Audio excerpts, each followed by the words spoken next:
هاي، كلنا بنعرف انه في مشاكل بين النسوان والرجال من اول ما خلقت الدنيا. واكيد كلنا بنعرف كمان انه حوا رح تربح 3/4 هالمعارك. بس اليوم خلينا نفرجي ساينتفكلي مين رح يربح اول معركة. اليوم يعني حنحط النقط على الحروف ونفرجي مين الاقوى. لنبلش، رح نحكي اليوم عن المالتي تاسكينج.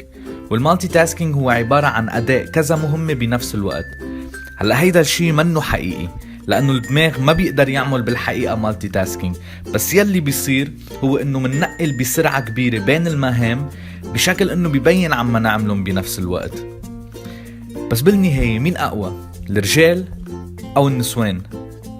هلا الرجال حيقولوا نحن أكيد.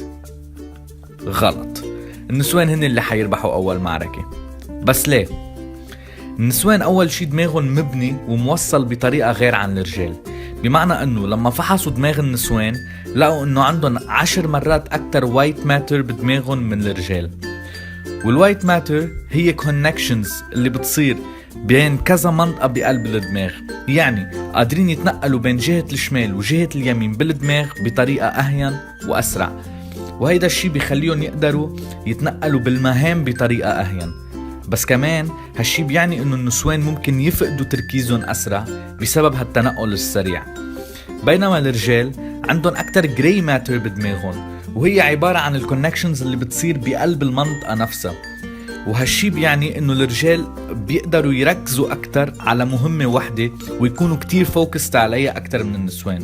كرمال هيك بتلاقي المرة بتحط ميك اب، بتحكي على التليفون، بتعيط على ابنها، وبتاكل، وبتحط بارفان، وبتعمل مانيكير، وبتعمل بيديكير، كلهم هي وعم تسوق. لا عن جد، طلع على امك او مرتك بتعرف كيف بتركض وبتلحق على كل شي بنفس الوقت. بينما الرجال ما بيقدروا بنفس سرعة المرة، بس بنفس الوقت لما يقعدوا على شغلة واحدة بينسوا الدنو لا يخلصوا منها، وبعدين بينقلوا على المهمة التانية. كرمال هيك يا نسوان لما نكون عم نلعب بلاي ستيشن مننسى حالنا ومننسى اصلا نحن وين، او لما نكون عم نحضر تي في، او لما مثلا مرة بالسنة نطبخ، كل الفوكس بيكون بالشغل اللي عم نعملها. هلأ الاثنين بحسب مجلة In the Journal BMC Psychology العلمية، الجنسين بيواجهوا صعوبات لما بدهم ينقلوا بالأولويات، بس الرجال إسا بيعانوا أكتر من النسوان بهالشي.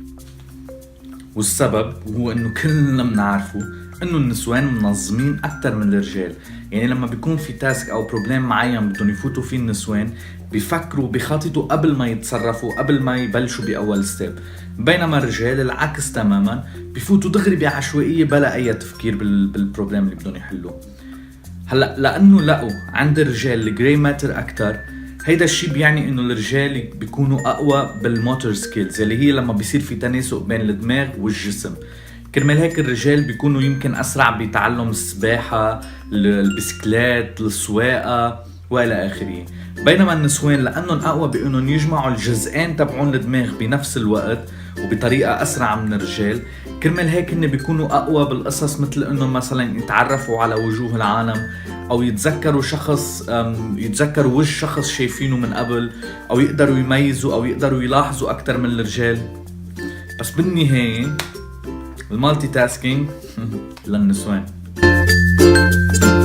لحظة، فقصوا على الصورة بنص الفيديو، سبسكرايب، شير للفيديو، واحضروا فيديو صغير. يلا باي باي.